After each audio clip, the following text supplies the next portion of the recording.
Welcome back to the Deep Dive. Today, we have a really unique mission ahead of us. We do. We aren't just summarizing a film. We're taking the source material, all this intricate dialogue from Shutter Island, and we're basically treating it as an exhaustive clinical case file. Exactly. If you strip everything else away, the music, the scenery, all the jump scares, what you're left with is this incredibly organized, psychologically dense transcript. Yeah, a transcript that details one man's traumatic break with reality. That is the core assignment here. We are dissecting this material to really understand the mechanics of identity fragmentation, the weight of, unforgivable trauma. And that fundamental question of what even constitutes sane perception. Right. Every single line of conversation, every accusation that the protagonist levels, every clinical observation made by the doctors, it all serves to advance this deliberate, structured therapeutic intervention. An intervention that's disguised as a search for a missing patient. And to guide you through this descent, we've organized the source material into 3 key narrative layers that are just constantly at war within the dialogue. Okay. First, there's the creation and the maintenance of the manufactured hero, U.S. Marshal Teddy Daniels. Second, the really elaborate conspiracy he constructs to, validate that heroism. And the third. And finally, the deeply buried catastrophic truth that the hero persona is so desperately trying to avoid. So you, the listener, will be navigating Teddy Daniels' internal landscape as it mirrors the physical, isolated cage of Ashcliffe Hospital. I think we're ready. Okay, let's unpack this intricate structure. Let's do it. So we have to begin with the immediate physical distress that Teddy experiences the second he arrives. Before any psychological drama even unfolds, his body is rejecting the environment. It's a profound physical reaction. He's retching, groaning. He tells his partner, Chuck, I just can't stomach the water. And this isn't just seasickness, is it?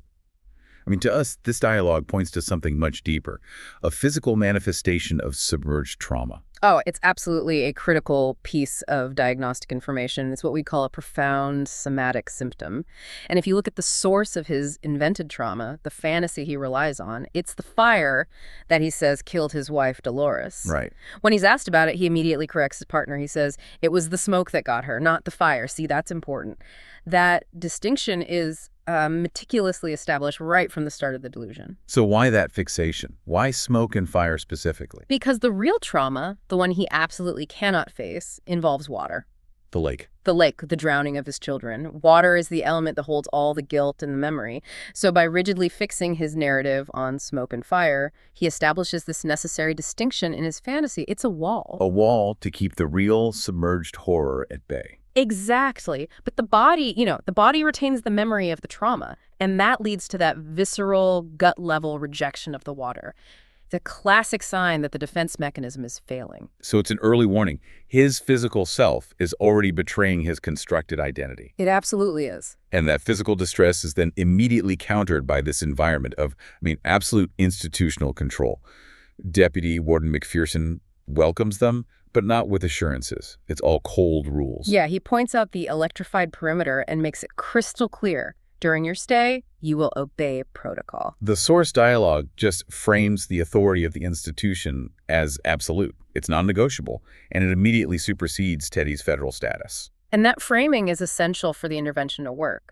McPherson represents the uncompromising enforcement arm of this whole setup. And the fact that they have to surrender their firearms. Right. Confirming that Executive Order 319 supersedes martial authority. That's the first real psychological wedge. How so? Well, Teddy's heroic identity is completely contingent on 2 things.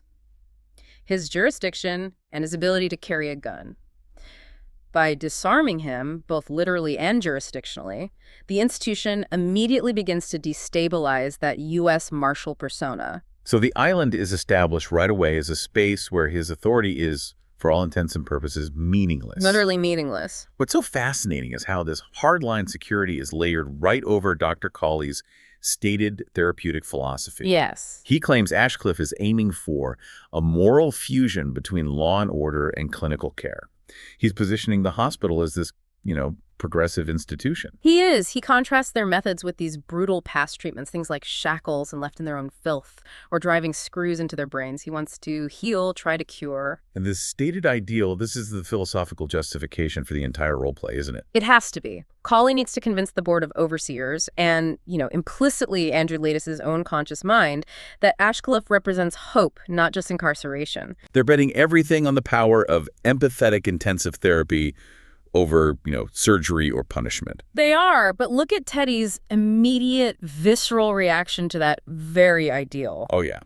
He just snaps back with pure, unfiltered judgment. He says, then, personally, doctor, I'd have to say, screw their sense of calm. And that one line, that single line, showcases the fundamental conflict. The U.S. Marshal persona is driven by judgment, by vengeance, punishment. The very things the clinical setting claims to reject in favor of treatment and healing.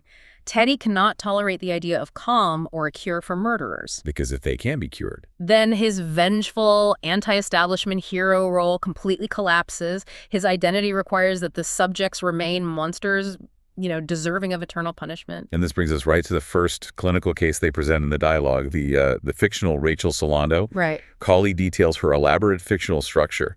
Milkmen, postal workers, a home in the Berkshires, all of it constructed to avoid the truth. The truth that she drowned her 3 children. This feels less like a missing patient file and more like a detailed template for Teddy's own mind.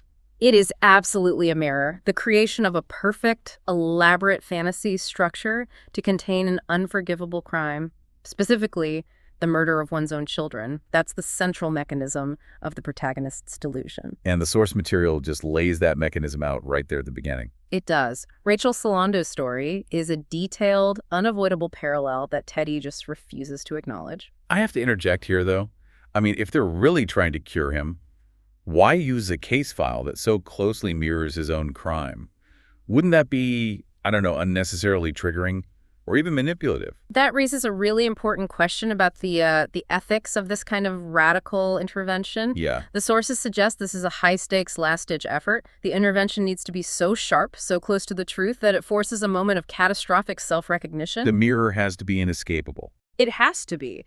And Cawley's quote, delivered in this clinical context, is really the thesis statement for this entire deep dive. He says, "Sanity's not a choice, Marshall. You can't just choose to get over it." And that applies directly to Andrew Laeddis. Directly.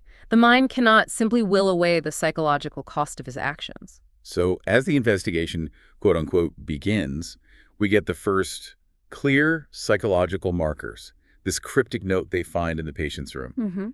The Law of Four. The Law of Four, and who is 67. These voices, they act as the first breadcrumbs, right? Designed to integrate his real life, Andrew Laeddis, patient 67, into his manufactured Marshall identity. They're very carefully constructed structural hints, and they're dropped right into the role play. The fact that the patient count is 66 and the note asks for 67. It immediately signals a hidden subject, which is, of course, Andrew Laeddis himself. And the Law of Four, it hints at the anagrammatic structure of the names, the 4 primary identities involved in this whole thing. It's designed to be solvable. Completely solvable, but only if he applies the same logic he uses for his detective work to his own fractured reality. What you want? And at the same time, his body just starts to protest the role play. His physical symptoms are escalating dramatically. Headaches, these pounding migraines. Confusion. All of it exacerbated by the seasickness and dehydration. But this is a critical technical detail, isn't it? Something that often gets overlooked in just a narrative analysis. Yeah. This isn't just simple seasickness. No, not at all. This is the first structural hint that his body is reacting to an unseen factor. And that factor is acute withdrawal. Withdrawal from what? From a powerful antipsychotic drug, chlorpromazine, which Andrew Laeddis has been taking for 2 years. Can you elaborate on that? I mean, what does chlorpromazine withdrawal look like, and how does that kind of stress the intervention? Well, chlorpromazine, which you might know by its trade name Thorazine, is a potent first-generation antipsychotic. It's used to treat severe psychiatric disorders like schizophrenia. Suddenly stopping this medication induces an acute withdrawal syndrome, which, well, it manifests precisely as the symptoms Teddy is experiencing. Severe, debilitating headaches, intense confusion, dizziness, fever, heightened anxiety. So the doctors are withholding the drug? Yes. It's controversial, an extreme step. but they're doing it to heighten his psychological suggestibility and make him vulnerable to the therapeutic shock they've planned. The physical pain is meant to break the mental shield. That's the idea. That just makes the stakes feel incredibly high for everyone involved. For the patient and the doctors, yes. And then we get the introduction of Dr. Naring. Yes. The Mahler Quartet is playing. And he immediately starts this aggressive psychological profiling, focusing on Teddy's history, even referencing his time at Dachau. Naring's intent here is purely to provoke. He wants to test the limits of the Teddy Daniels persona. He immediately says, men of violence. And when Teddy tries to deflect, Naring clarifies. He says, I said you are men of violence. I'm not accusing you of being violent men. That's quite different. Let's unpack that nuance because it feels like a really subtle but crucial clinical distinction. It is crucial. Naring is profiling a man whose profession requires capacity for violence, a wartime hero and a U.S. Marshal. He isn't calling Teddy inherently angry or psychologically unstable, not yet. Okay. He's recognizing that Teddy has these outstanding defense mechanisms, and they've been honed by trauma, by Dachau. So by focusing on his background in violence, Naring is planting a seed. What seed? The seed that the only way Teddy can justify his actions on the island-breaking protocol, assaulting the staff, is through the lens of a violent hero who has been exposed to war and government corruption. So it gives the persona a prepackaged narrative to explain his own aggression? Exactly. The environment, the symptoms, the staff, they're all working together to create this scenario where Teddy is just constantly destabilized, forcing him to cling even harder to his hero narrative. Which is exactly what they want him to do so they can then dismantle it. Right. So as his foundation erodes, Teddy just doubles down on the fantasy. He explains to Chuck his manufactured narrative for even being on the island. He tells him he was waiting for a chance to get in, that he was driven by his discovery of Ashcliffe's special grant from the House Un-American Activities Committee, HUAC. This narrative is just a beautiful example of how personal horror gets externalized into political paranoia. It is. We have to remember that HUAC represents the ultimate American fear of hidden subversion and government overreach during that whole Cold War era. So Teddy takes his unbearable internal reality, that he's responsible for the death of his family, and turns it into this massive external political fight. He has to. He says he believes they are conducting experiments on the mind to fight communists, creating these emotionally flat, conscious-free ghosts who do things sane men never would. This is his ultimate defense mechanism. It has to be. His inability to cope with his own monstrous actions, killing his wife, it's externalizing to this global fight against evil government science. So if Ashcliffe can create killers, then his own acts are not based on his failures, but on their manipulation. He gets to be the hero fighting the monsters manufactured by the state, rather than facing the fact that he is the monster fighting himself. The conspiracy is the necessary justification for the hero's existence. And to prove it, he uses the story of George Noyce, the nice college kid socialist. Right. Noyce's descent into violence after some psych study and his ultimate request for the electric chair. That's the proof Teddy needs. The Noyce story is the perfect fictional data point for Teddy's thesis. If Ashcliffe can turn a decent man into a murderer, it validates his belief that they are the true culprits and he is the innocent investigator whose life's mission is to expose them. It gives his terrifying internal turmoil a tangible external enemy, one that he can, at least in theory, defeat. But the internal friction, it starts to come from his own partner. From Chuck L., Dr. Sheehan in disguise. He starts to show this rising doubt, using lines that just cut right through the fantasy. Luck doesn't work that way. The world doesn't work that way. This is the therapeutic intervention really ramping up, but it's disguised as skepticism. Chuck's skepticism isn't just doubt, it's calculated resistance. And his pivotal warning is delivered as this piece of paranoia that perfectly mirrors the truth. What if they wanted you here? Exactly. All they had to do was fake an escape to get you here, and now they have you. This line completely inverts the reality for the listener and for Teddy. It frames the entire investigation as an elaborate setup. A staged 2-day therapeutic drama designed specifically to shock Andrew Laeddis back to sanity. The investigation itself is the operation being run on him. That level of manipulation just feels so deeply problematic. Even if the intent is positive, how do the sources justify creating such an intense, deceptive reality? The justification lies entirely in the stakes, and we'll get into those in detail later, but it's the imminent threat of a forced, irreversible lobotomy. The doctors see this roleplay as the only chance to save his coherent mind even if that mind is currently fragmented. They're working under the philosophy that a short, intense shock that forces self-confrontation is better than permanent oblivion. So Chuck, or Sheehan, he has to participate in the deception completely to make the reality feel airtight for Teddy. He has no choice. And the sources give us this really specific, almost strange detail that Chuck uses as evidence of the conspiracy. It just throws Teddy further down the rabbit hole. They got an electrified fence around a septic facility. Yeah. If we connect this to the bigger picture, this detail, which Chuck frames as some sinister government waste fortifying the sewage treatment, it's actually the perfect metaphor for the island as a psychological landscape. Oh, so. Ashcliffe is dedicated to containing human madness, right? The moral and psychological waste products of society. Wait, I have to challenge that clinical metaphor a bit. For Teddy, wouldn't that detail just reinforce his belief that the government is wasting money on evil projects? It would make the paranoia stronger. It seems counterproductive to give him evidence to fuel the fire. And that is the beautiful, terrible brilliance of the roleplay. It works on two levels at the same time. Okay. For the paranoid persona, Teddy Daniels, it is definitive proof of government malfeasance. Why else electrify the waste? Right. But for the underlying, deeply troubled consciousness of Andrew Laeddis, the detail subtly reinforces the notion that the deepest, most unspeakable part of the human psyche, the trauma, the guilt, the waste of his actions, is kept under the tightest, most absolute institutional control. So it feeds the delusion while also providing a path back to a kind of symbolic understanding. Exactly. It's a dual-purpose tool. So as the delusion starts to crack under the pressure, the storm, the lack of medication, the dialogue shifts dramatically into dream logic. The barriers between the real and the imagined just collapse. And we get this detailed breakdown of Teddy's dreams. Dolores appears, and she states she's just bones in a box. She keeps repeating, "You have to wake up, and you have to let me go." The dream state is the voice of his subconscious truth struggling violently to emerge. It's overriding the conscious defense mechanisms. The bones in a box line is his subconscious brutally forcing him to acknowledge the finality of her death. And you have to let me go. That repeated phrase is both the literal request of his dead wife and the metaphorical requirement for his own sanity.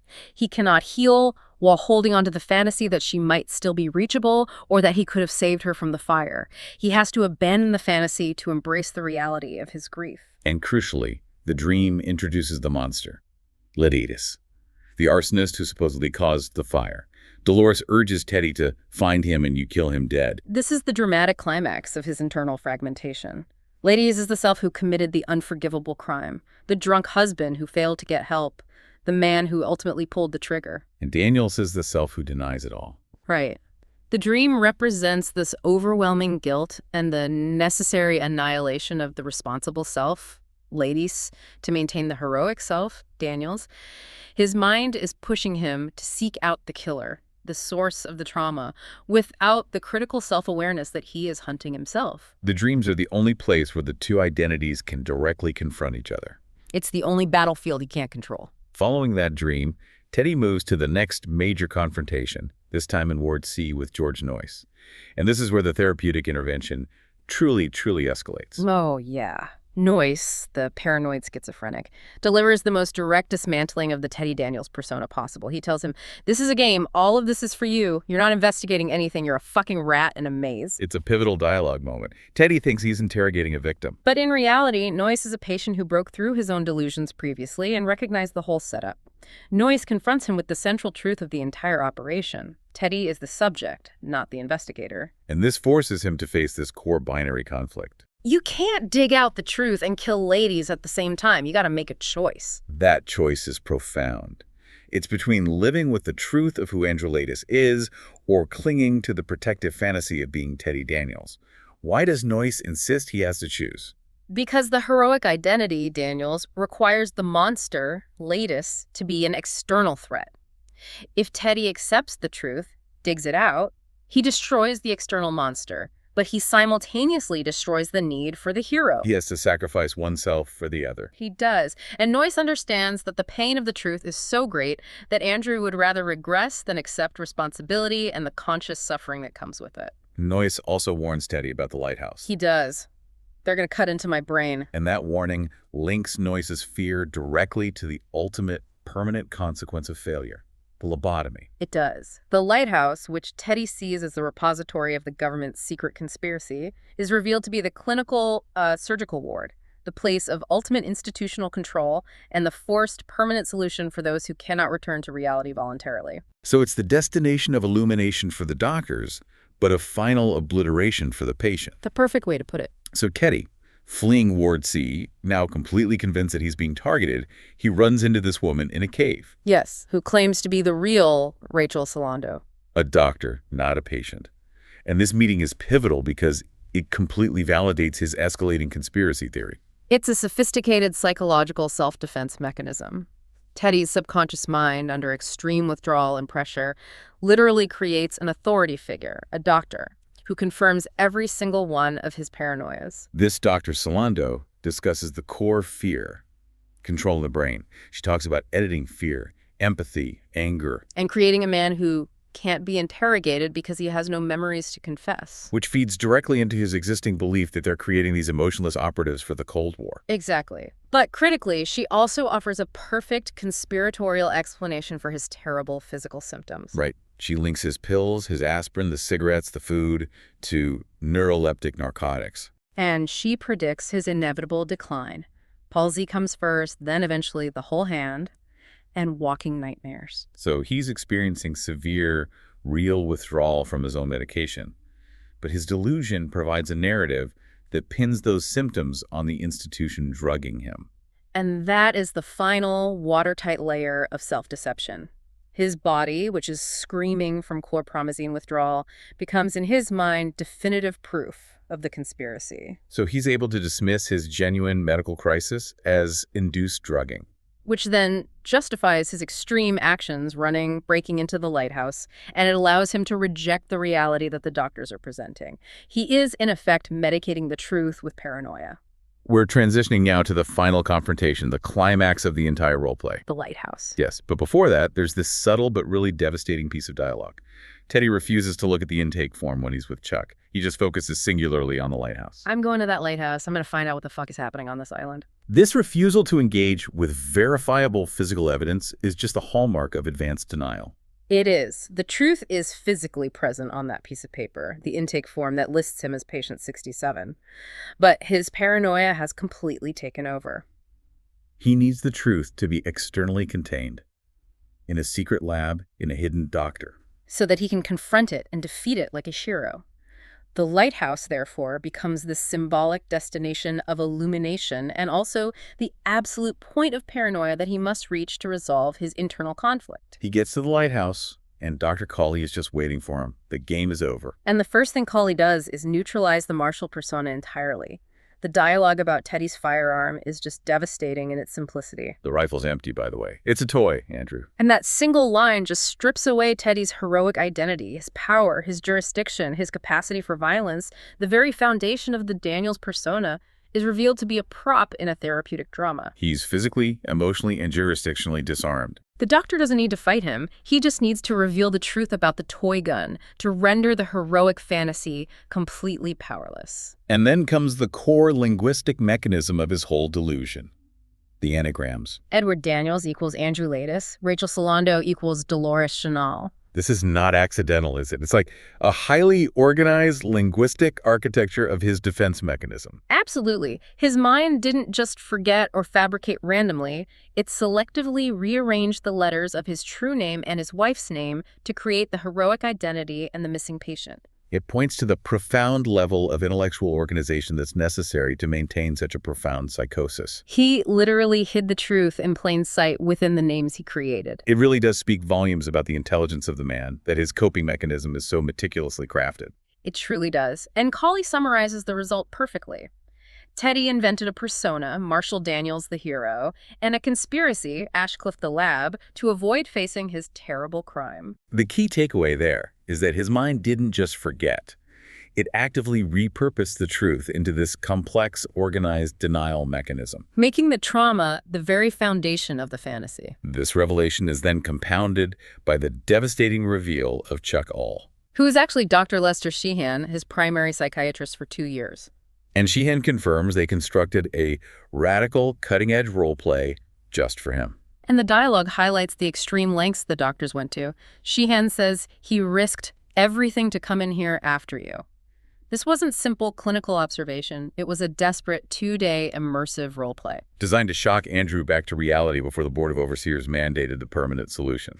The sheer complexity of having a senior psychiatrist live as a partner for 48 hours, it just demonstrates the absolute commitment they had to saving Andrew's mind. And the dialogue drives home the critical overarching stakes. Holly admits that if we fail with you, then everything that we've tried to do here will be discredited. Andrew's recovery isn't just personal. It's a test case for the entire progressive, treatment-based mental health philosophy of Ashcliffe. If they fail, the board will revert to punitive measures and forced lobotomies. That weight is immense. It's layered onto the patient and the doctors alike. It is. And then comes the step-by-step reconstruction of the true trauma, using only Andrew's own fragmented dialogue and the doctor's confirmations. First, that Dolores was insane, manic-depressive, suicidal. Second, that Andrew, consumed by his own alcoholism and denial, drank, stayed away, ignored what everyone told you. And this lays the groundwork for the core guilt. Andrew's failure was one of negligence and denial, not malice. He was absent when he should have been present. The negligence of the husband directly precedes the catastrophe. Exactly. Third, Dolores drowned their 3 children, Simon, Henry, and Rachel, in the lake behind their house. And the naming of the daughter, Rachel, is the key linkage back to the missing patient of the delusion. The trauma uses the victim's name, Rachel, to construct the false mission, Rachel Solando. So the hero is constantly chasing the ghost of his dead child, unknowingly using her memory to fuel his denial. It's a tragic loop. And Andrew's final action, shooting Dolores because, as he admits it, she told me to let her go. This final act of, I guess, mercy mixed with murder is the inescapable source of his guilt. It's far more complex than just the drowning of the children. This is the moment where the 2 fragmented identities merge in the truth. Teddy Daniels is the self who denies the children and the murder, protecting his ego from the unbearable truth of both his negligence and his violent final act. And Andrew Laeddis is the self who admits the horror. Right. I killed my wife, and crucially, I killed them because I didn't get her help. The full reconstruction forces him to claim responsibility for the initial failure, the negligence, which led directly to the violence. So Colley reveals the critical detail that just raises the stakes to the absolute maximum. He says, we broke through once before, 9 months ago, and then you regressed, like a tape playing over and over on an endless loop. This is not the first attempt. That is so key. They successfully brought him back to reality once, 9 months prior, only for the psychological pain to immediately trigger a snapback into the heroic delusion. The dialogue suggests the trauma is like a gravity well. Once Andrew gets too close to the truth, his mind just cannot sustain the conscious reality. It automatically reverts to the protective fantasy. And this makes the current 2-day role play truly the final attempt before the board acts.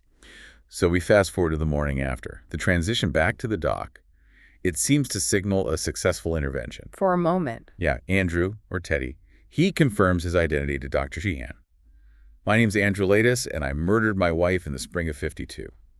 He has momentarily accepted the horrifying truth. The intervention achieved its goal. It breached the delusion. But the tragedy of the human mind is revealed in the next brief conversation with Sheehan or Chuck. Teddy tests his memory, but instead of confirming the truth, he tries on the old persona one last time. We got to get off this rock, Chuck. Get back to the mainland. He's referring to the conspiracy again. And Chuck, or Sheehan, asks the confirming question, "You okay, Teddy?" He's giving him the chance to reaffirm that he's Andrew Laeddis. But instead, Teddy delivers the profound, closing philosophical statement of the entire narrative. You know, this place makes me wonder. Which would be worse, to live as a monster or to die as a good man? And this line is not a question about memory. It's a question of conscious choice and philosophical agency. Andrew Laeddis has the truth, and he understands the cost of both paths. Right. To live as a monster means accepting the latest identity, the father who failed, the husband who murdered, and living with that perpetual, agonizing consciousness inside the institution. And to die as a good man, that's the choice for oblivion. Precisely. It means choosing to immediately retreat back into the Daniels persona, knowing full well that this regression will lead to the irreversible, painless oblivion of the lobotomy. He preserves the heroic delusion until the very end. He's effectively choosing a heroic fantasy death over a life of agonizing truth. It is the final act of control he can exert over his own fate. He's choosing the surgical peace, the ultimate escape hatch from responsibility, the cost of sanity, the sheer psychic weight of facing the horror of his actions is simply too great to bear. It suggests that there is a level of human suffering where the curated lie, the manufactured hero, becomes preferable to the brutal, unbearable truth. The mind, faced with annihilation by memory, chooses annihilation by procedure instead, just to retain the illusion of moral goodness. An illusion he's willing to die for. What a dense and just emotionally taxing deep dive this was. It really was. We used raw dialogue to unravel the creation, the maintenance, and finally the collapse of one man's entirely manufactured reality. The tension was built not through cinematic action, but through the deliberate, layered unraveling of language and symbolism and psychological pressure. A truly intricate web. Thank you for sharing these incredibly complex sources with us. Of course. And I think it leaves you with a final thought. If denial can construct a reality so vivid and detailed that it requires an entire elaborate institutional setup to mimic it for 2 years, what are the true practical limits of self-deception? And at what point does that curated lie cease to be a lie and become, for the individual experiencing it, the only viable form of peace? That's something for you to mull over until our next deep dive. We'll see you next time.